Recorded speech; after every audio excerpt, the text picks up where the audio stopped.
And then eventually I grew up, and then I realized all of my behaviors were things that I had learned from my parents, and it got a lot more difficult to handle for a second. And then I realized that that makes everything a lot more easier to handle things, and so I did. Except for that we all know that I didn't. I try to force myself to stop certain behaviors by pure force of will, and it works to a degree, and then it finds a new way to express itself.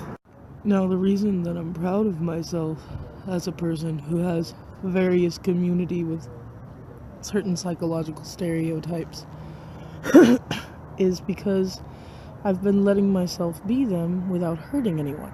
And using my emotions as indicators, I decide when it becomes important to align and then breathe and evaluate and solve and judge, then stop and take as hard a look as I can afford to at what my judgment actually serves the purpose of, and discern how I am going to act in accordance with my spiritual path in the future.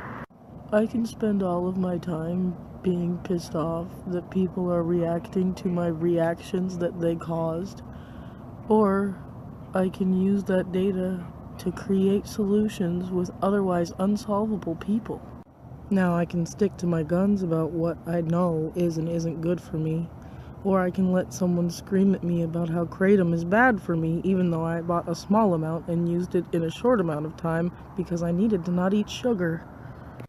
If I'm an adult, that's the moment that I will leave that house. If I'm a child, I go back into that house and eat the sugar, because at least then maybe that person will see that that was going to hurt me.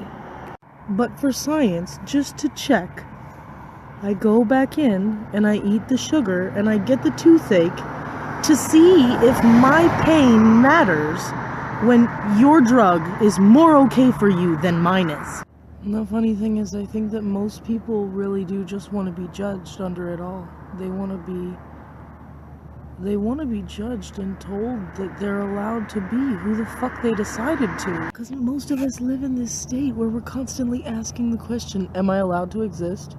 Am I doing anything that anyone is going to tell me I'm not allowed to exist because I'm doing? Well, I guess I better think about it. I guess I better check. Did I turn off the oven? Are my keys in